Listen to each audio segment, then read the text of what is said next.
ఇక పార్లమెంట్ వర్షాకాల సమావేశాలకు సమయం ఆసన్నమైంది.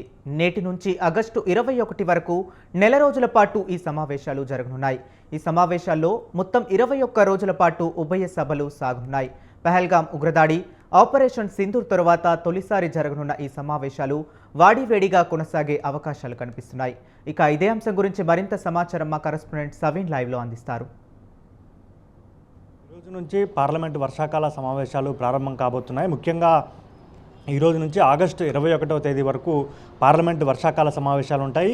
మొత్తంగా ఆగస్టు 12 నుంచి 18 వరకు పార్లమెంటు ఉభయ సభలకు సెలవులు ఉన్న నేపథ్యంలో మొత్తం 21 రోజులు ఈ పార్లమెంటు వర్షాకాల సమావేశాలు జరగబోతున్నాయి. ఇప్పటికే నిన్న కేంద్రం ఆధ్వర్యంలో అఖిలపక్ష సమావేశం జరిగింది.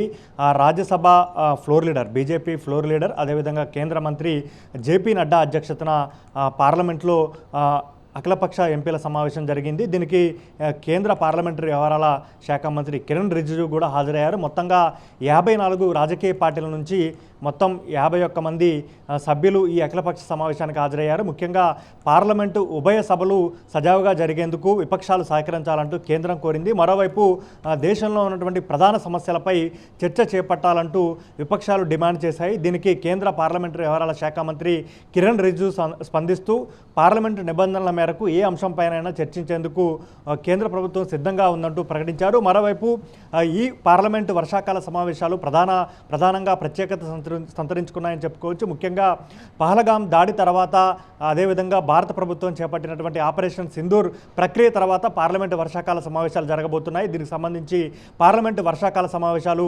వాడివేడిగా జరిగే అవకాశం మాత్రం మనకు స్పష్టంగా కనిపిస్తోంది. ముఖ్యంగా ఉదయం 10 గంటల 15 నిమిషాలకు భారత ప్రధానమంత్రి నరేంద్ర మోడీ పార్లమెంట్లో సాంప్రదాయ ప్రకటన చేస్తారు. ఆ తర్వాత లోక్సభలో ఆదాయ పన్ను బిల్లుపై ప్రత్యేక కమిటీ తన నివేదికను సమర్పించబోతోంది. ఇక ఆ తర్వాత స్పీకర్ ఛాంబర్లో బిజినెస్ అడ్వైజరీ కమిటీ భేటీ కాబోతోంది. ఇక గత 3 నెలల్లో మరణించినటువంటి 7 మంది ప్రస్తుత మాజీ లోక్సభ సభ్యులకు పార్లమెంటు నివాళులు అర్పించబోతోంది. ఆ తర్వాత ముఖ్యంగా ఈ పార్లమెంటు వర్షాకాల సమావేశాల్లో మొత్తంగా భారత ప్రభుత్వం 17 బిల్లులను తేవాలని భావిస్తోంది. 8 పెండింగ్ బిల్లులతో సహా 7 కొత్త బిల్లులు, మొత్తం 17 బిల్లులను ఈ పార్లమెంటు సెషన్లో కొత్తగా పార్లమెంటు ఉభయ సభల ముందుకు తీసుకురాబోతుంది. ఇందులో ప్రధానంగా నేషనల్ స్పోర్ట్స్ గవర్నెన్స్ బిల్లుతో పాటు geo heritage sites and geo relics bill, mines and minerals సవరణ బిల్లు, అదేవిధంగా national anti doping bill, Manipur వస్తు సేవల పన్ను బిల్లు, అదేవిధంగా ఇతర బిల్లులు ఉభయ సభల ముందుకు తెచ్చేందుకు సిద్ధమైంది. వీటితో పాటు ఇన్కమ్ ట్యాక్స్ 2025 బిల్లును కూడా కేంద్ర ప్రభుత్వం ప్రవేశపెట్టబోతోంది. ఇక అవినీతి ఆరోపణలు ఎదుర్కొంటున్నటువంటి అలహాబాద్ హైకోర్టు సిట్టింగ్ న్యాయమూర్తి జస్టిస్ యశ్వంత్ వర్మను అభిశంసించే తీర్మానంపై కూడా ఈ పార్లమెంట్లో చర్చకు రాబోతున్నట్లుగా మనకు తెలుస్తోంది. ముఖ్యంగా ఈ పార్లమెంటు ఉభయ సభల్లో పహల్గాం దాడిలో కేంద్ర ప్రభుత్వం విఫలమైంది. దీనికి సంబంధించి పహల్గాం దాడి తర్వాత జరిగినటువంటి పరిణామాలపై చర్చించాలంటూ ఇప్పటికే విపక్షాలు కేంద్ర ప్రభుత్వాన్ని డిమాండ్ చేస్తున్నాయి. పహల్గాం దాడి సంఘటన తర్వాత భారత ప్రభుత్వం పాకిస్తాన్పై ఆపరేషన్ సింధూర్ ప్రక్రియను చేపట్టింది. అర్ధాంతరంగా ఆపరేషన్ సింధూర్ ప్రక్రియను భారత ప్రభుత్వం ముగించింది. ముఖ్యంగా అమెరికా అధ్యక్షుడు డొనాల్డ్ ట్రంప్ మధ్యవర్తిత్వం వహించిన తర్వాతనే భారత ప్రభుత్వం ఆపరేషన్ సింధూర్ను ముగించిందంటూ ఇటీవల డొనాల్డ్ ట్రంప్ ప్రకటన చేశారు. వాణిజ్యానికి సంబంధించినటువంటి ప్రక్రియలో భాగంగానే యుద్ధం అర్ధంతరంగా ముగించిందని డొనాల్డ్ ట్రంప్ వ్యాఖ్యానించారు. అదేవిధంగా భారత్ పాక్ యుద్ధంలో భాగంగా 5 యుద్ధ విమానాలు నేలకూలాయంటూ కూడా ఇటీవల డొనాల్డ్ ట్రంప్ ప్రకటన చేశారు. అదేవిధంగా వాణిజ్యానికి సంబంధించినటువంటి అంశాలపై కూడా డొనాల్డ్ ట్రంప్ ప్రకటన చేశారు. కాబట్టి డొనాల్డ్ ట్రంప్ మధ్యవర్తిత్వంతో యుద్ధాన్ని ఎందుకు ముగించాల్సి వచ్చింది అనే అంశంపై కూడా చర్చ చేపట్టాలంటూ విపక్షాలు పెద్ద ఎత్తున ప్రభుత్వాన్ని డిమాండ్ చేసే అవకాశం మాత్రం మనకు కనపడుతుంది. ఇక ఆపరేషన్ సింధూర్పై పార్లమెంట్లో ప్రభుత్వం ప్రకటన చేయాలనేది ప్రధానంగా విపక్షాలు డిమాండ్ చేసే అవకాశం ఉంది. దీనిపై ప్రధానమంత్రి నరేంద్ర మోడీ సమాధానం చెప్పాలంటూ విపక్షాలు డిమాండ్ చేయబోతున్నాయి. ఇక దీనిపై కేంద్ర రక్షణ శాఖ మంత్రి రాజ్నాథ్ సింగ్ సవివరణ ప్రకటన చేస్తారంటూ కేంద్ర ప్రభుత్వ వర్గాలు చెప్తున్న పరిస్థితి మనకు కనబడుతుంది. మొత్తానికైతే పహల్గాం దాడి తర్వాత చోటు చేసుకున్నటువంటి ఆపరేషన్ సింధూర్తో పాటు కేంద్ర ప్రభుత్వం అంటే బీజేపీ అధికారంలోకి వచ్చిన తర్వాత త్వరలో బీహార్కు అసెంబ్లీ ఎన్నికలు జరగబోతున్నాయి.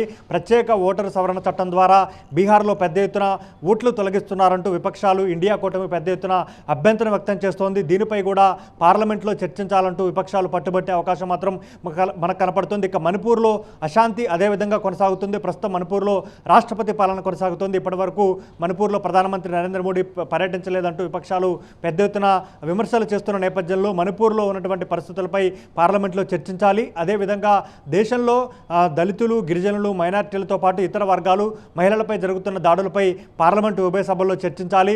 ఇక జమ్మూ కాశ్మీర్కు రాష్ట్ర హోదా, అసెంబ్లీ ఎన్నికలు ముగిసిన వెంటనే జమ్మూ కాశ్మీర్కు రాష్ట్ర హోదా పునరుద్ధరిస్తామంటూ కేంద్ర ప్రభుత్వం గతంలో స్పష్టం చేసింది. జమ్మూ కాశ్మీర్లో ఎన్నికలు జరిగాయి, ప్రభుత్వం ఏర్పడింది. ఇప్పటివరకు రాష్ట్ర హోదా పునరుద్ధరించలేదు. రాష్ట్ర ముఖ్యమంత్రి ఒమర్ అబ్దుల్లా సహా ఇతర నేతలందరినీ ఇటీవల హౌస్ అరెస్ట్ చేసిన పరిస్థితులు మనకు కనబడుతున్నాయి. ప్రస్తుతం కేంద్ర పాలిత ప్రాంతంగా జమ్మూ కాశ్మీర్ ఉంది.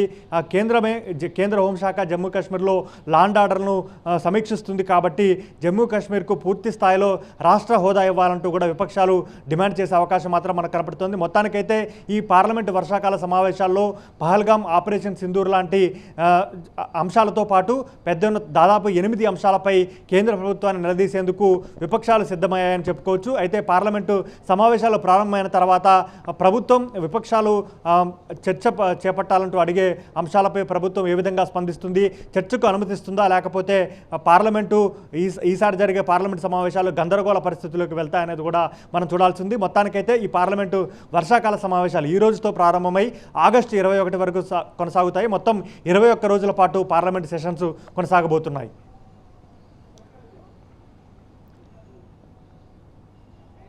Okay right, thank you సవిన్.